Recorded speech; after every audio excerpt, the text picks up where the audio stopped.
Hello to all you wonderful Patreon supporters and anyone else joining us today. This video is literally just going to be me sitting and talking to tell you guys about the lore and story behind my character, Juniper Rose the Alchemist. I'm making this video because I was really moved by the overwhelming positive response on my latest YouTube video about Juniper, where you guys really liked the idea of hearing a bit more about the lore and story behind her. And while I'm posting it here on Patreon, I have made this public so that all of you guys can see it, but if you can, please consider joining as a member. It's the members here on Patreon that really help support me and is the reason why I can do stuff like this. Anyway, I figured a talking video might be slightly more interesting than just like a Google Doc, but I am also going to link a Google Doc in the description below in case you guys just want to read it instead. So settle in with a cup of tea. I'm going to try and take a slower approach in regards to my voice and my pacing, and we'll see how we go. Let's start out talking about harpies in general. Keep in mind this is harpies within my universe, obviously not real history.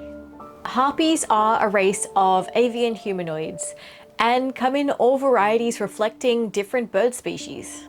Some will reflect more bird-like features than others, but the standard is a human body with bird-like feet and hands, often arms that have wings attached rather than like angel wings coming from the shoulder. Hair can range anywhere from all feathers to all human hair and everywhere in between. And it's not uncommon to have feathers growing from the body in various places, though the patterns of growth will vary. Facial features are often more pointy or have like larger bird-like eyes, but are generally humanoid. Harpies, similar to our own history, were once simple, savage beasts. Violent, half-bird, half-human creatures. Savage, barely sentient monsters. However, eons ago, they caught the attention of an ancient and powerful spirit. Most versions of this tale describe them as an archfey, who saw such potential in these pitiful creatures that they granted them intelligence, higher sentience, as much as any dwarf, fey, or human. This was a huge and powerful blessing, and from this blessing, harpies evolved rapidly and into many variations, the different tribes reflecting the traits of various birds. While of course no tribe has one distinct trait, nor any harpy one-dimensional, and yet many tribes still have their own specific cultures or strengths. Owl harpies such as Juniper or owlfolk boast of their intelligence and art, though are known to be judgmental and haughty. Corvids such as crows and ravens are often misunderstood as untrustworthy, but are great magic users and charismatic. Colourful birds of paradise and peacocks pride themselves on their performance in the arts. The seabirds and migratory harpies have long histories celebrating their intrepid explorers. And of course, the tall and muscular eagle and hawk harpies pride themselves on being great warriors, holding gladiator-like tournaments of strength. Of course, many tribes exist, including mixed families, so hybrids and mixes and all sorts are not unheard of. Which brings us to the current times. Though it should be mentioned that some versions of the creation myth, those that herald the ancient being as a fae, also warn that the being broke sacred fae laws by elevating the harpies. As a gift given so great, with nothing in equal exchange, is not their gift to give. And so it's rumored that many of the ancient fae still hold a grudge against this original archfey, and by extension, the evolved and blessed harpies. Before I tell you more about our own owl harpy, there's a few very interesting points of harpy culture that differ from our own. Their approach to gender is certainly one, since many harpies have no visible difference between sexes until at least puberty, appearing somewhat androgynous for most of their lives.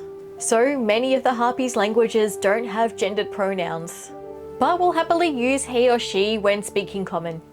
Harpies also have a different approach to death and how they treat their bodies. And some have theorized that this comes from their original savage beings as scavengers. They'll grieve and mourn like any sentient being. But their attitude is once a being has died, that body is no longer that person.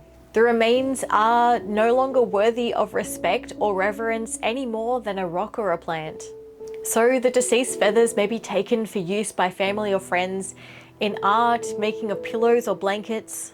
Some may even keep a bone from their fallen family member, hollowed into a flute or some other musical instrument. Burials are not common.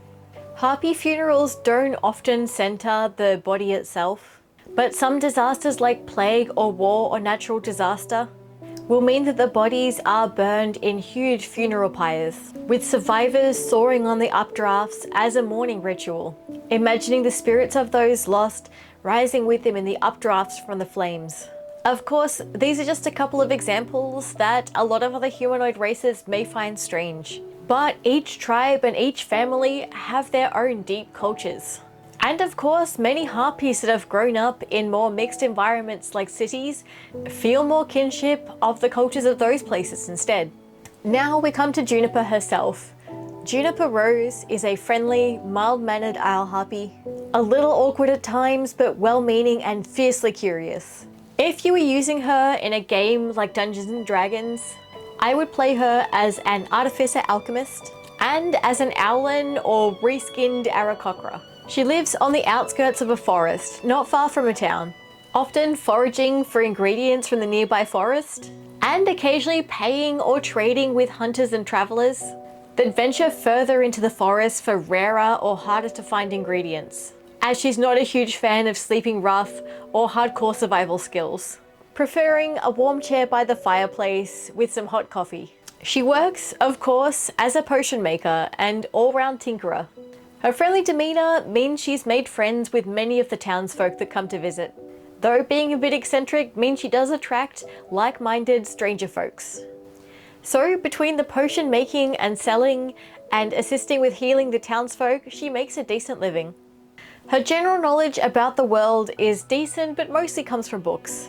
When she was younger, her more nomadic parents were well off enough to bring back as much as they could from their travels and teach her what practical skills they could when they were around. And of course, she has a knack for soaking up knowledge due to her insatiable curiosity. She started tinkering with mechanics and clockwork devices when she was quite little. Her parents would often bring home contraptions such as these from their travels. And Juniper would often find a way to disassemble and occasionally destroy the creations to study them. And while she enjoys helping people and is fiercely curious, she is a little wary of going beyond her comfort zone or putting herself in scary situations. She's also a little sheltered and naive about the dangers and dark aspects of the world. Juniper's parents are decent and well-meaning, but often not around. They're both high-ranking members of an intrepid traveling guild. During the longer stretches where her parents were traveling, she was mostly raised by her older sister Hemlock. Juniper's mother, Aloe, is a tall and capable and occasionally uptight owl harpy. Despite being a little hoity-toity, she is supportive of Juniper and Hemlock, but a little patronizing. Despite Juniper being a full-grown adult with a thriving business of her own, she still sees the potion making as sort of a quaint hobby. And maybe a little resentful that both of her daughters showed no interest in joining the traveling guild. Appearance-wise, she's taller and slimmer than Juniper, with similar coloring but without the plumicorns, so more like a barn owl. Juniper's father, Saffron, is a red-brown owl harpy similar to a screech owl. Shorter than Aloe but with a much friendlier disposition. Juniper's sister, Hemlock, is the black sheep of the family. She is the tallest of the family and quite muscular. Her feathers are an odd mix of velvety blacks, blues, and occasionally purple. This is because Hemlock is a half-sister to Juniper, from Aloe's previous partner, Chio, a handsome raven harpy. Hemlock does keep in contact, and Juniper has even met him once or twice, so everyone is mostly on good terms. Hemlock is certainly a bit quieter than Juniper, and occasionally a little broody, but she loves Juniper dearly and is her biggest supporter. She is strong and capable and not afraid to get aggressive with anyone who threatens Juniper. Hemlock visits often to check on Juniper. Visits usually consist of eating a ton of snacks in front of the fireplace, fried crickets being a favorite for both sisters. Hemlock patiently letting Juniper explain with enthusiasm her latest discovery or achievements in the potions lab. though Hemlock herself spends much time out on missions with a vigilante group whose oath is to protect others that cannot protect themselves. Now that is pretty much all of the backstory stuff for Juniper and the Harpies. It's not everything I have written, and there will be more in the Google Doc that I'll link below. But I think the remaining ideas I have are, I guess, not yet fully formed. So I'm going to write them there for everyone curious. And I hope whoever watches this does enjoy it to some degree. It feels weird to make a video that doesn't involve any crafting and just me talking to a camera. I think in my head, I'm like, how can this be enjoyable for anyone? But then I remember that like I watch videos like that on YouTube all the time and quite enjoy it. So I hope this was interesting. I would love to know your thoughts. Anyone who wants to use this as inspiration for D&D or other similar games, you can use this and tweak it however you like to suit your setting. Yeah, I'll see you guys next time. Bye!